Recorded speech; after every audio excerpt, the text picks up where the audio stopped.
नमस्कार दोस्तों, मैं एडवोकेट कपिल भाकर आप लोगों का अपने चैनल इंडियन लॉ में एक बार फिर से स्वागत करता हूं। आज हम बात करेंगे आईपीसी के उस सेक्शन के बारे में जो बड़ा ही इंपॉर्टेंट है और जिसको लेकर देश में बड़ा बवाल हुआ।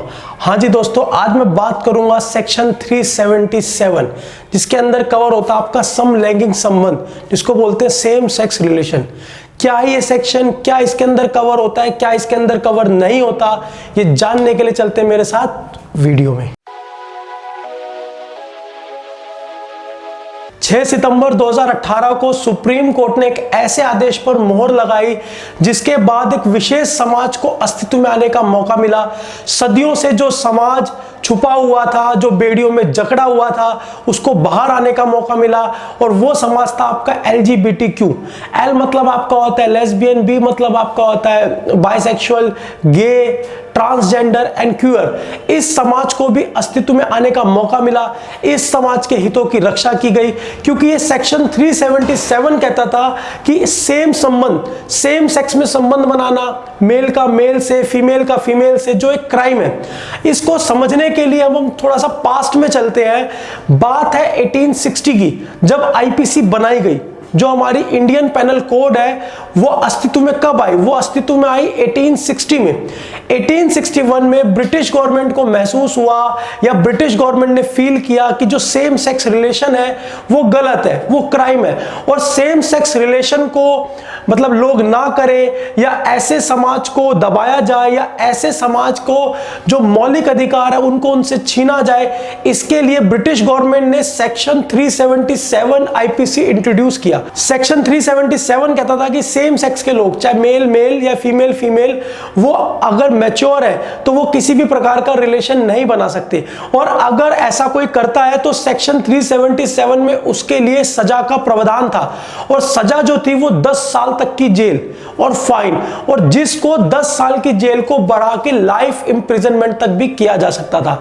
तो इसको लेके काफी लंबे समय से हमारे देश में बवाल चल रहा था। और मैं आपको एक इंटरेस्टिंग बात बताऊं कि ये कानून आया कहां से था? लंदन से आया था, ब्रिटिश गवर्नमेंट से आया था। ब्रिटिश गवर्नमेंट ने अपनी कंट्री में 1967 में जो लेस्बियन मैरिज या लेस्बियन रिलेशन को वैलिड कर दिया, बाद में गे रिलेशन को वैलिड कर दिया, बट इंडिया को इस सबसे उभरने के लिए 70 साल लग गए। सबसे पहले सेक्शन को लेकर जो पहली मांग उठाई गई वो सन 2001 में उठाई गई, जब इस सेक्शन को रिमूव करने के लिए कोर्ट में PIL फाइल की गई, हाई कोर्ट में PIL फाइल की गई, जिसको हाई कोर्ट ने रिजेक्ट कर दिया। फिर बात आई 2009 की, क्योंकि ये समाज का एक ऐसा वर्ग था जो अब तक अपने आप को छुपाए हुए था, और इनकी धीरे धीरे जैसे कि सोशल मीडिया एक्टिव हुआ या जिस तरीके से हमारा मॉडर्नाइजेशन हुआ, हम मॉडर्न हुए, तो ये समाज भी जो है अपने हितों के लिए आवाज उठाने लगा। और फिर नास फाउंडेशन करके कोई NGO थी, 2009 में उसने इसको लेके फिर PIL फाइल की, और 2009 में दिल्ली हाई कोर्ट ने जो इसको वैध करार किया, और सेक्शन 377 पे क्वेश्चन मार्क आ गया कि ये वैलिड है या इनवैलिड है। पर ये मैटर फिर सुप्रीम कोर्ट में चला गया, और 2013 में सुप्रीम कोर्ट ने जो है वो इसको कैंसिल कर दिया, इसको एबॉलिश। सुप्रीम कोर्ट ने सेक्शन 377 को एग्जिस्टेंस में रखा। फिर क्या होना था? कांग्रेस गवर्नमेंट थी, 2014 के आम चुनाव हुए, गवर्नमेंट बदल गई, और 2014 में जब बीजेपी गवर्नमेंट आई तो बीजेपी गवर्नमेंट ने आते ही सबसे पहले एक अच्छा काम किया कि जो 3 जेंडर, जैसे कि आप फॉर्म भरते थे तो आता था मेल फीमेल, अब आप देखोगे जब कभी भी आप फॉर्म फिल करते हो तो एक तीसरा भी ऑप्शन आता है मेल फीमेल और ट्रांसजेंडर। तो सबसे पहले इसको इंट्रोड्यूस करने वाली 2014 में बीजेपी गवर्नमेंट ही थी, जिसने थर्ड जो आपका ट्रांसजेंडर है इसको इंट्रोड्यूस किया। 6 सितंबर 2018 को सुप्रीम कोर्ट ने इसको वैध करार किया, और सेम सेक्स रिलेशन के हितों की रक्षा के लिए इतना बड़ा फैसला बीजेपी गवर्नमेंट ने लिया, जो सराहनीय है। अब से पहले क्या होता था कि इन लोगों की आवाज को दबाया जाता था, या इन लोगों के साथ दुर्व्यवहार होता था, या इन लोगों को समाज में कोई जगह नहीं मिलती थी, पर गवर्नमेंट ने इनको जगह दी और सेक्शन 377 को जो है वो रिमूव कर दिया। बट सेक्शन 377 जो है वो पूरी तरीके से रिमूव नहीं हुआ है।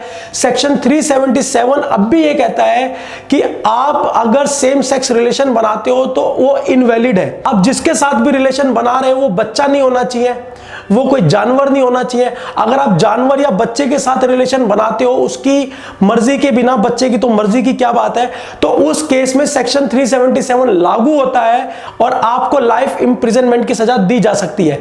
बस इसके अंदर जो एक्सक्लूड किया है वो पार्ट, वो ये एक्सक्लूड किया है कि अगर लड़का लड़का या लड़की लड़की मैच्योर है और वो सेम सेक्स रिलेशन में रहना चाहते हैं, वो रिलेशनशिप में रहना चाहते हैं, वो लिविंग में रहना चाहते हैं, तो अब ये देश में क्राइम नहीं है, वो रह सकते हैं। कोई पुलिस, कोई प्रशासन उनको परेशान नहीं करेगा। ठीक है दोस्तों, उम्मीद करता हूं आपको समझ आया होगा सेक्शन 377। तो सेक्शन 377 पूरी तरीके से एबॉलिश नहीं हुआ। कुछ लोग कहते हैं कि एबॉलिश हो गया, एबॉलिश नहीं हुआ, इसका कुछ पार्ट एबॉलिश हुआ है, अभी भी ये एग्जिस्टेंस में है। अगर आपको वीडियो अच्छी लगी तो मेरी वीडियो को लाइक करो, शेयर करो और मेरे चैनल को ज्यादा से ज्यादा सब्सक्राइब कर दो। जल्दी मिलेंगे किसी ऐसे ही छोटे मोटे सेक्शन के साथ। और मैं बड़ी वीडियो बना नहीं पा रहा हूं क्योंकि मैं थोड़ा सा कोर्ट में बिजी हूं, तो आपसे रिक्वेस्ट है कि थोड़ा मेरे चैनल को सब्सक्राइब करते रहो, वीडियो को लाइक करते रहो। धीरे धीरे मैं इसको और ज्यादा से ज्यादा वीडियो बनाऊंगा, ज्यादा से ज्यादा सेक्शन कवर करूंगा। फिर मिलेंगे, धन्यवाद।